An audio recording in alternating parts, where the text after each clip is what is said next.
지난주는 부활주일로 함께 모였습니다. 이번 주도 이어서 부활에 대한 말씀을 함께 나누는 시간을 갖도록 하겠습니다. 아시다시피 예수님께서는 공생의 기간 동안 많은 기적과 이적을 행하셨습니다.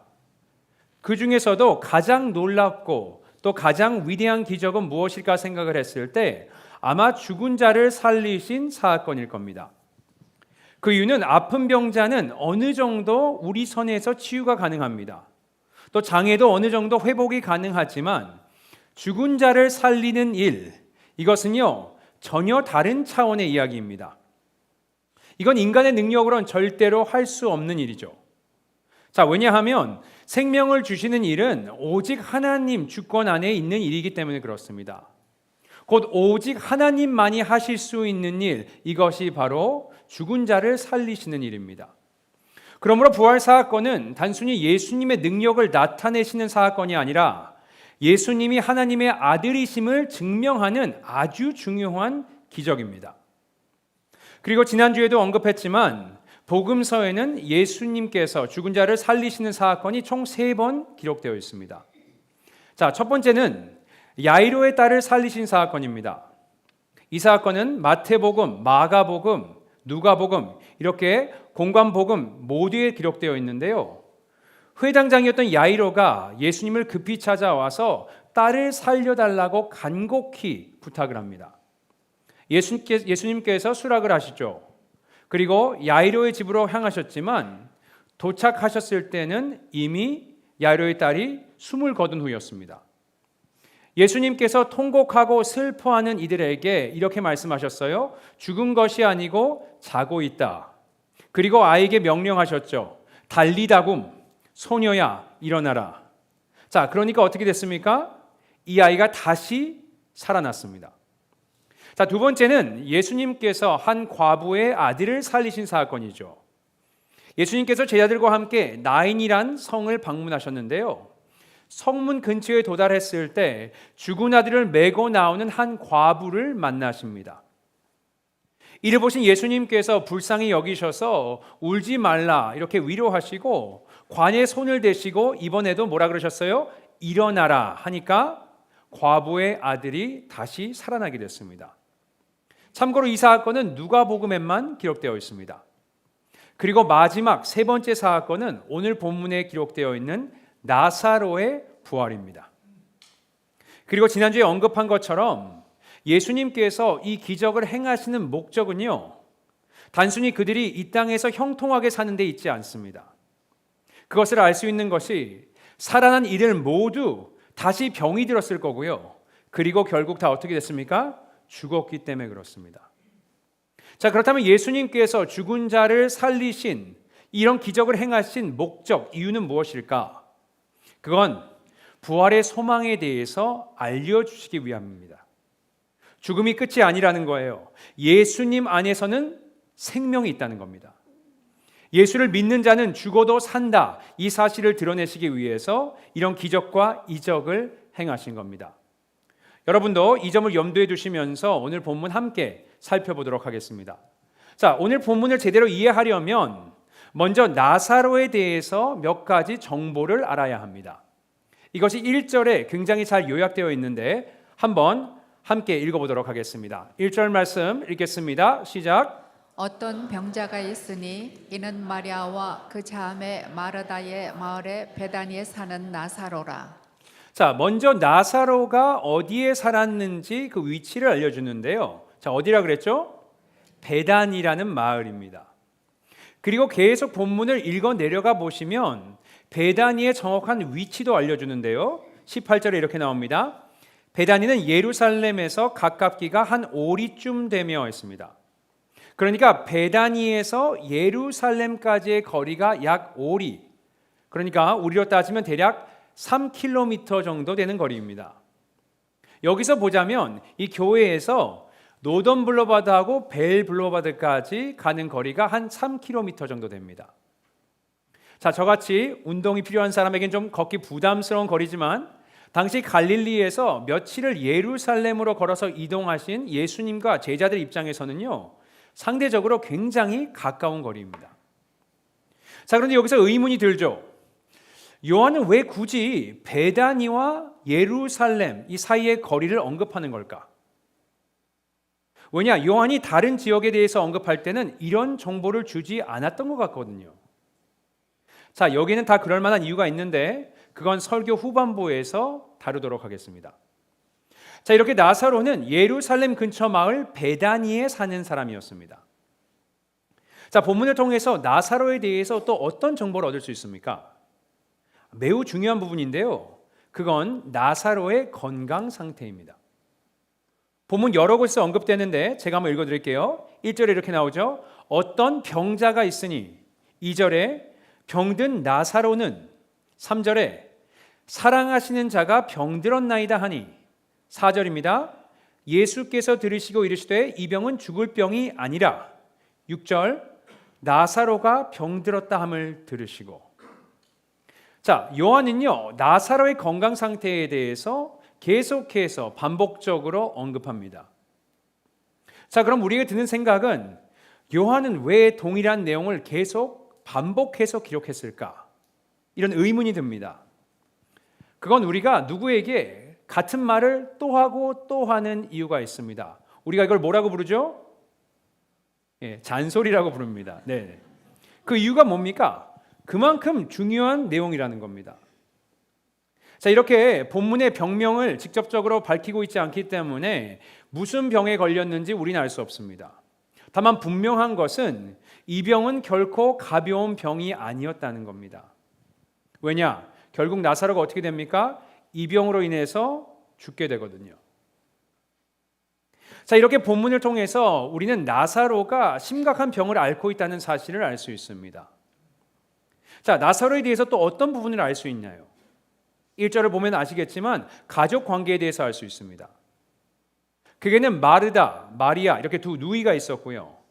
1절에 보니까 나사로가 마리아와 마르다의 마을에 살았다라는 기록이 있습니다. 그러니까 아마도 마르다, 마리아, 나사로 이 세 사람이 한 집에서 살았을 가능성이 높은 겁니다. 또한 나사로와 예수님의 관계에 대해서도 기록하고 있어요. 자, 어떤 사이입니까? 아주 가까웠던 사이 같습니다. 그리고 그건 마르다가 또 마리아가 예수님께 사람을 보냈을 때 나사로를 칭하는 그 호칭을 보면 알 수 있습니다. 자, 어떤 호칭이죠? 3절 말씀 읽어보겠습니다. 읽겠습니다. 시작. 이에 그 누이들이 예수께 사람을 보내어 이르되 주여 보시옵소서 사랑하시는 자가 병들었나이다 하니. 자, 나사로를 어떻게 표현합니까? 예수님이 사랑하는 자라고 얘기합니다. 그만큼 가까운 관계였던 거예요. 그리고 예수님은 나사로뿐만 아니고 누이들, 그죠? 마르다와 마리아와도 매우 친밀한 사이였던 것 같습니다. 그것을 알 수 있는 힌트가 오늘 본문에 계속해서 나오는데요. 먼저 마리아를 이렇게 소개했습니다. 2절을 한번 볼까요? 2절 말씀입니다. 이 마리아는 향유를 주께 붓고 머리털로 주의 발을 닦던 자요. 병든 나사로는 그의 오라버니더라 했습니다. 향유를 발에 부은 것. 여러분, 이 행위는요, 우리에게 좀 생소한 행위입니다. 그래서 설명이 좀 필요할 것 같아요. 당시 향유는 매우 값진 것이었습니다. 가격이 얼마 정도 되냐? 당시에 한 사람 평균 1년 연봉과 맞먹는 가격입니다. 그러니까 그 비싼 거를 지금 예수님께 부은 거예요. 그리고 마리아는 어떻게 했습니까? 그 향유로 예수님의 발을 닦았습니다. 여기서 발은 가장 낮고 더러운 부위.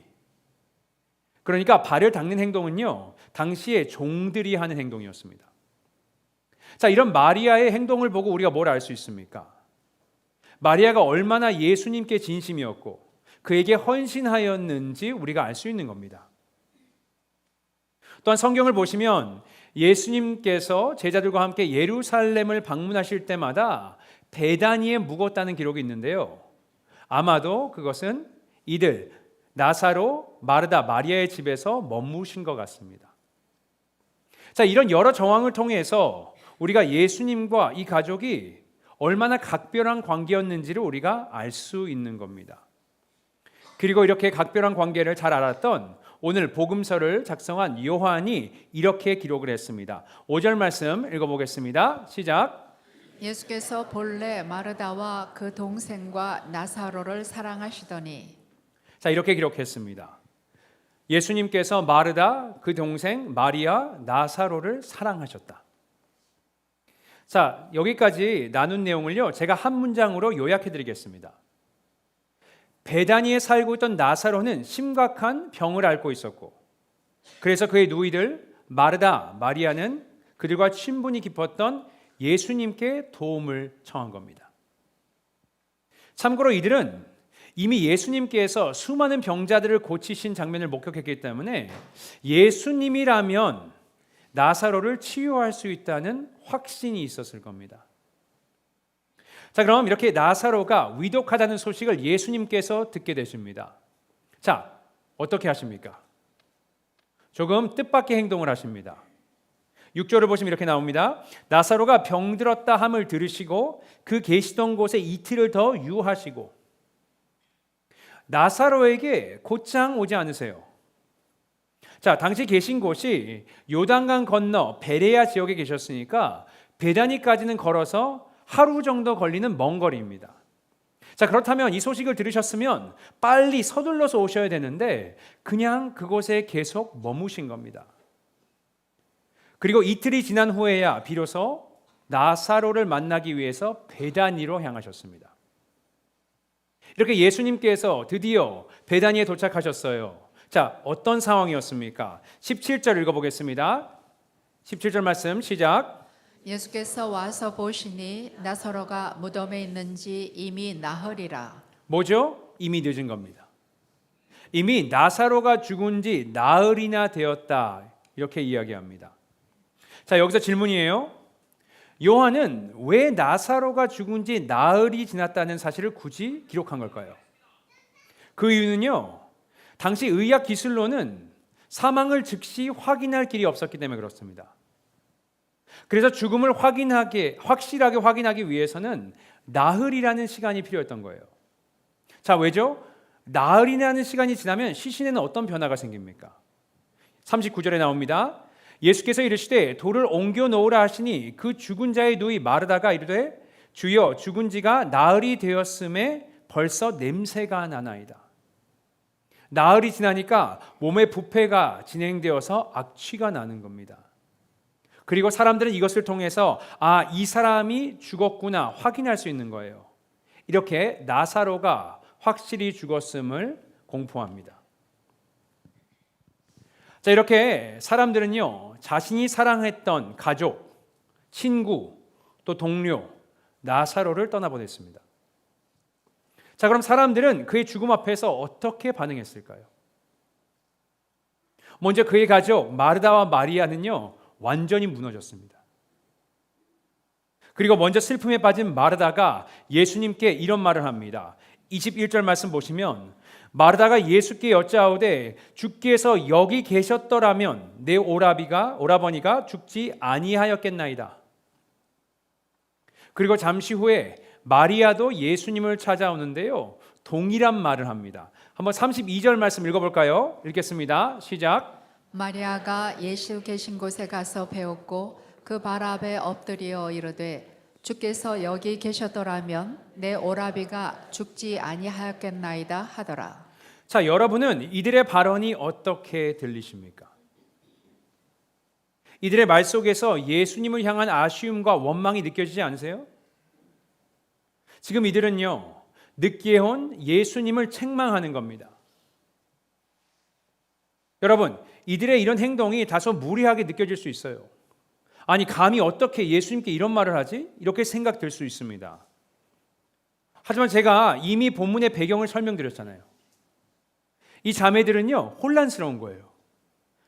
분명히 예수님께서 사랑하신다고 이들은 굳게 믿고 있었는데 또 이들도 예수님을 진심으로 대했잖아요. 예수님께서는 모든 병을 고치실 수 있는 능력이 있으신 분인데 사랑하는 나사로가 아프다는 소식을 듣고 곧바로 달려오시지 않은 거예요. 그것에서 이틀이나 지체하셨습니다. 이런 상황을 아는 이들이 얼마나 혼란스러웠겠습니까? 예수님이 우리를 사랑하신 건 맞나? 아니면 혹시 능력이 사라지신 것인가? 아마 만감이 교차했을 겁니다. 그리고 이런 감정들이 밀려왔겠죠. 실망감, 서운함, 배신감까지 들었을 겁니다. 그리고 이렇게 슬퍼하고 혼란스러워했던 건요, 마르다와 마리아뿐만이 아니었습니다. 주변 사람들의 반응을 한번 살펴보세요. 33절 읽어보겠습니다. 읽습니다. 시작. 예수께서 그가 우는 것과 또 함께 온 유대인들이 우는 것을 보시고 심령에 비통히 여기시며 불쌍히 여기사. 여기서 이 자매들뿐만 아니고 함께 왔던 유대인들이 울었다 그랬습니다. 그의 친척들이, 그의 다른 가족들이, 또 친구, 동료들이 함께 울고 있는 겁니다. 그리고 그들도 역시 마르다와 마리아와 마찬가지로 예수님께 원망 섞인 말을 합니다. 37절에 이렇게 나옵니다. 그중 어떤 이는 말하되 맹인의 눈을 뜨게 한 이 사람이 그 사람은 죽지 않게 할 수 없었더냐 하더라. 그러니까요, 지금 예수님의 이 행동을 그 누구도 이해하지 못하는 겁니다. 자, 그렇다면 예수님은 나사로와 그 가족을 사랑하지 않으셨던 겁니까? 이들의 착각이었던 거예요? 여러분, 그것은 아니었던 것 같습니다. 어떻게 알 수 있냐? 그건 베다니에 오신 예수님의 행동을 자세히 살펴보면 알 수 있습니다. 자, 33절에서 35절 말씀 읽어보겠습니다. 시작. 예수께서 그가 우는 것과 또 함께 온 유대인들이 우는 것을 보시고 심령에 비통히 여기시고 불쌍히 여기사 이르시되 그를 어디 두었느냐 이르되 주여 와서 보옵소서 하니 예수께서 눈물을 흘리시더라. 자, 예수님께서는 비통히 여기시고 불쌍히 여기셨다 했습니다. 그리고 눈물까지 흘리십니다. 사실 예수님께서 우는 장면은요, 굉장히 성경에선 드문 장면입니다. 제가 알기로 딱 3번 기록되어 있는데, 첫 번째는 예루살렘에 입성하시기 전에 멸망을 향해 가는 그 백성들을 보시고 애통하시며 우셨다 하셨고요. 또 두 번째는 십자가를 지시기 전에 겟세마네 동산에서 기도하실 때 눈물을 흘리셨다 했습니다. 물론 복음서에는 기록되어 있지 않고 히브리서 5장 7절에 기록되어 있습니다. 그리고 이번 이 케이스입니다. 자, 그러니까 이 정도로 예수님도 나사로의 죽음을 진심으로 슬퍼하셨다. 그리고 가슴 아파하셨다는 겁니다. 그만큼 이들과의 관계가 특별하셨다는 의미죠. 또한 예수님이 나사로를 얼마나 사랑하셨는지는 예수님의 행보를 봐도 알 수 있습니다. 앞서 제가 말씀드렸듯이 저자인 요한이 굳이 베다니가 예루살렘에서 어떤 위치에 있는지 가까운 위치에 있음을 밝힌 이유가 있다고 말씀드렸습니다. 이게 왜 중요한지는 그 앞장인 10장을 읽어보면 알 수 있습니다. 자, 10장에 보시면 어떤 내용이 기록되어 있습니까? 예수님께서 자신이 누구인지를 공개적으로 사람들에게 밝히세요. 예수님 자신이 하나님의 아들이심을 선포하십니다. 그리고 이렇게 얘기하시죠. 아버지가 내 안에 아버지가 있다고 했습니다. 그리고 아버지와 나는 하나라고 하셨어요. 자, 이 말을 들은 사람들은 어떻게 반응했습니까? 신성 모독이라고 생각했고요. 예수님을 돌로 쳐서 죽이려고 했습니다. 자, 그러자 예수님께서 어떻게 하셨습니까? 요한복음 10장 39절에 그들이 다시 예수를 잡고자 하였으나 그 손에서 벗어나 나가시니라. 그들을 피해서 도망치셨습니다. 이 일이 벌어진 장소가 어디예요? 예루살렘입니다. 그래서 예수님께서 나사로를 보러 가신다고 했을 때 제자들이 의아하면서 이런 말을 한 겁니다. 7절 8절 읽어보겠습니다. 시작. 그 후에 제자들에게 이르시되 유대로 다시 가자 하시니 제자들이 말하되 라삐여 방금도 유대인들이 돌로 치려 하였는데 또 그리로 가시려 하나이까. 이렇게 제자들이요 좀 황당해하는 겁니다.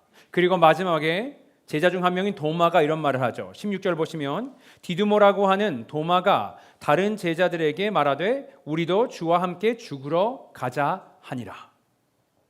그러니까 지금 예수님께서 나사로를 만나러 오신 이것은요 목숨을 걸고 하신 행동입니다. 왜 그렇게 하셨죠? 그 정도로 예수님께서는 나사로를 사랑하신 거예요. 자, 그렇다면 다시 한번 질문해 보죠. 왜 지체하신 겁니까? 예수님께서 즉시 오셨다면 이 모든 혼란과 오해, 또 아픔과 슬픔을 피할 수 있었잖아요. 혹이나 너무 위험하니까 갈까 말까 망설이시다가 타이밍을 놓치신 겁니까? 아니면 더 안전할 때를 보고 기다리신 겁니까? 그건 아닐 겁니다. 그런 이유였다면 사람들을 몰래 피해서 밤에 오셨어야죠. 이렇게 공개적으로 오시지 않았을 겁니다. 자, 그렇다면 예수님이 지체하신 진짜 이유는 무엇입니까? 여러분, 성경에 그 이유가 명확히 명시되어 있습니다. 4절 말씀과 40절 말씀, 우리가 이 두 구절을 읽어보도록 하겠습니다. 읽습니다. 시작. 예수께서 들으시고 이르시되 이 병은 죽을 병이 아니라 하나님의 영광을 위함이요 하나님의 아들이 이로 말미암아 영광을 받게 하려 함이라 하시더라. 40절입니다. 예수께서 이르시되 내 말이 내가 믿으면 하나님의 영광을 보리라 하지 아니하였느냐 하시니. 자, 예수님께서 지체한 이유를요, 여기 명확하게 밝히고 있습니다. 하나님의 영광을 위하며 더불어서 사람들로 하여금 하나님의 영광을 보게 하기 위함이라 하셨습니다. 여기서 이야기하시는 하나님의 영광은 뭐죠? 바로 나사로를 죽음에서 살리시는 예수님의 능력입니다. 곧 부활이에요. 여러분, 죽음이 없이는요, 부활은 있을 수 없습니다. 이게 예수님께서 이틀 동안 더 먼 곳에서 유리하셨던 이유입니다.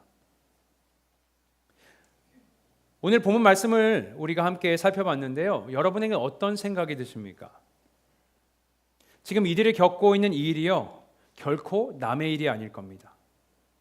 많은 면에서 이 이야기는요, 곧 우리의 이야기입니다. 왜냐하면 우리도 살아가면서 고난과 고통 또 어려움을 경험하기 때문에 그렇습니다. 우리가 스스로 아픔을 겪기도 하고요. 또 우리가 사랑하는 사람들이 고통을 받고 죽음을 맞이하는 장면을 우리가 지켜봐야 할 때도 있습니다. 자, 이런 일이 생겼을 때 우리에게는 어떤 마음이 듭니까? 처음엔 슬퍼하다가 나중에는 화가 나기도 합니다. 그러면서 하나님께 묻죠. 주님은 어디에 계십니까? 왜 우리에게 이런 시련을 주십니까? 따지기도 합니다. 혼란스러워요. 주님이 정말로 나를 진짜 사랑하시는지 의심이 들기도 합니다. 하나님의 능력이 있긴 있으신 건지 우리가 의심하기도 하고요. 더 나아가서 하나님의 존재를 부인하고 싶을 때도 있습니다. 그리고 마르다와 마리아 같이 이렇게 이야기하죠. 주께서 여기 계셨더라면 내 오라버니가 죽지 아니하였겠나이다. 이러면서 예수님을 원망하기도 합니다. 자, 그렇다면 이런 혼란 속에서 예수님은 우리에게 무엇을 하라 하셨습니까? 예수님께서 제자들에게 이렇게 말씀하셨습니다. 우리 한번 읽어보겠습니다. 15절 말씀 읽습니다. 시작. 내가 거기 있지 아니한 것을 너희를 위하여 기뻐하노니 이는 너희로 믿게 하려 함이라. 그러나 그에게로 가자 하시니. 너희로 믿게 하려 함이라 하셨고요. 나중에 마르다와 마리아에게도 이렇게 말씀하셨습니다. 25절과 26절 보시면 예수께서 이르시되 나는 부활이요 생명이니 나를 믿는 자는 죽어도 살겠고 무릇 살아서 나를 믿는 자는 영원히 죽지 아니하리니 이것을 내가 믿느냐? 믿음을 또 요구하셨습니다. 또 마르다에게 이렇게도 말씀하셨어요. 40절에 예수께서 이르시되 내 말이 내가 믿으면 하나님의 영광을 보리라 하지 아니하였느냐 하시니. 또 뭘 요구하세요? 믿음을 요구하십니다. 이렇게 예수님께서는 뭐라 하십니까? 믿으라 하십니다. 믿음으로 반응하라 하십니다. 어떤 믿음입니까? 그건 장차 영광에 대한 믿음입니다. 예수님께서 결국 우리를 살리시고 영생을 주실 거라는 믿음입니다. 부활의 믿음이에요. 자, 그렇다면 여러분은 어떻습니까? 지금 겪고 있는 고난과 시련, 또 다가올 죽음 앞에서 어떻게 반응하고 계십니까? 믿음으로 반응하고 계십니까? 아니면 혼란 속에서 두려워하고 계십니까? 부활의 영광의 그 순간이 올 때까지 우리는 그분을 신뢰해야 할 것입니다. 주님께서 이런 약속을 하셨어요. 요한계시록 21장 4절 말씀 읽어보겠습니다. 시작. 모든 눈물을 그 눈에서 닦아주시니 다시는 사망이 없고 애통하는 것이나 곡하는 것이나 아픈 것이나 다시 있지 아니하리니 처음 것들이 다 지나갔음이러라 했습니다. 주님께서 우리에게 아픔도 슬픔도 사망도 없을 그 부활의 소망을 우리에게 약속하셨습니다.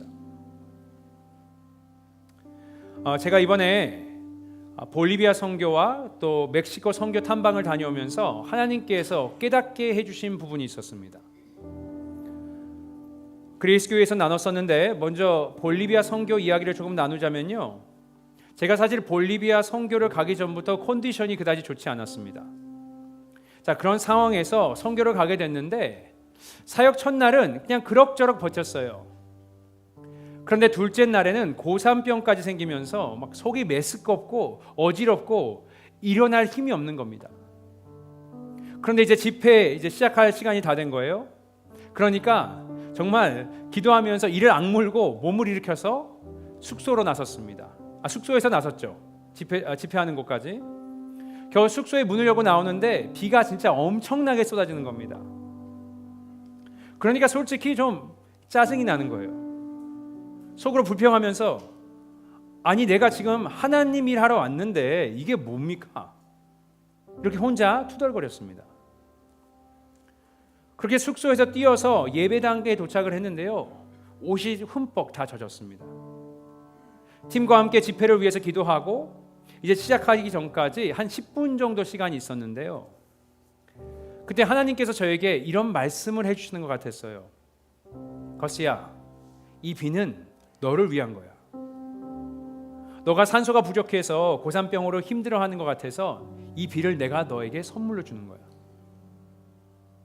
제가 그 음성을 듣는데요, 정말 울컥하더라고요. 제가 사실 TV에서 그렇게 울컥 많이 하지 않습니다. 네네. 근데 울컥하는 겁니다. 그때 저에게 목을 좀 보호하라고 이렇게 차를 한 잔 누가 타주셨는데, 제가 그 차를 마시면서 빈노죠, 그 입구 앞에서, 예배당 입구 앞에서 제가 웃으면서 차를 마시면서 숨을 들이마시고 내뿜는 것을 계속 반복했습니다. 여전히 제 컨디션은 좋지 않았지만 여러분, 제 마음이요 정말 감사와 기쁨으로 충만했어요. 왜입니까? 하나님이 나를 돌보시는구나, 하나님께서 나와 함께 하시는구나, 이것을 알았기 때문에 그렇습니다. 그러면서 이런 생각이 들더라고요. 내가 고산병으로 아프지 않았고 날씨가 좋았더라면 나는 결코 하나님이 나와 함께 하심을 이런 방식으로는 알 수 없었겠구나. 이게 은혜인 겁니다. 그러면서 제가 아르헨티나에 갔을 때의 기억이 떠올랐습니다. 제가 아르헨티나를 떠나서 미국에 온 지 한 30년 정도가 지났습니다. 저는 그동안 제가 아르헨티나를 간 이유를 제대로 이해하지 못했어요. 제가 아르헨티나에서 정말 고생을 많이 했거든요. 물론 부모님들은 일하시느라 고생하셨지만 저는 어린 나이에 인종차별과 또 학교 폭력을 견디고 적응하느라 정말 쉽지 않은 유년기를 보냈습니다. 정말 학교에서 매일 싸웠던 것 같아요. 거의. 그러면서 늘 궁금해했죠. 하나님은 왜 나를 아르헨티나에 보내셨을까? 제가 이런 얘기를 드리면 어떤 분이 이렇게 얘기하시더라고요. 적어도 스페인어를 배우지 않았냐? 여러분, 사실 제가 미국 와서 스페인어를 거의 사용할 일이 없었습니다. 그러면서 이번 볼리비아에서 킹덤 시리즈를 하면서 하나님께서 왜 저를 30년 전에 아르헨티나로 보내셨는지 제가 알 수 있었어요. 그건 언어뿐만 아니고 그 사람들의 문화를 배우게 하시고 또 그들의 삶 깊은 곳에 있는 그들의 아픔과 고통을 공감하게 하신 겁니다. 그렇게 볼리비아 사역을 했어요. 그리고 제가 미국 와서 스페인어를 가장 많이 사용했던 시기 중에 하나가 팬데믹 그때였는데요. 스페인어로 매주 설교를 녹화해서 방송에 띄웠었습니다. 그때도 이런 생각이 들었었죠. 굳이 내가 왜 스페인어로 설교를 해야 되냐 의심이 들었어요. 하나님께서 마음을 주셔서 시켜서 하긴 하는데 정말 저도 바쁜데, 그리고 또 스페인어를 잘하는 목사님들도 많은데 왜 굳이 내가 이 일을 해야 하나, 이런 의심이 있었습니다. 그렇게 매주마다 예배를 녹화해서 띄우는 것을 한 1년 정도 했어요. 그럼 제가 찾아보죠. 유튜브에 찾아보면 이제 그 뷰 숫자가 나오지 않습니까? 한 30뷰 정도가 나왔던 것 같아요. 저는 알죠. 그 중에 반은 제가 본 거고요. 그 중에 10번은 찬양팀 사람들이 같이 본 거고요. 5번은 아마 실수로 클릭한 것이 아닌가라는 생각이 듭니다. 이걸 누가 보고 있긴 해, 이런 생각이 들었어요, 솔직하게. 그래서 그만둬야 하나 이런 생각이 들 때 어떤 분이 그 영상에 댓글을 다셨습니다. 연락을 달라는 거예요. 그러면서 이메일 주소를 주셨어요.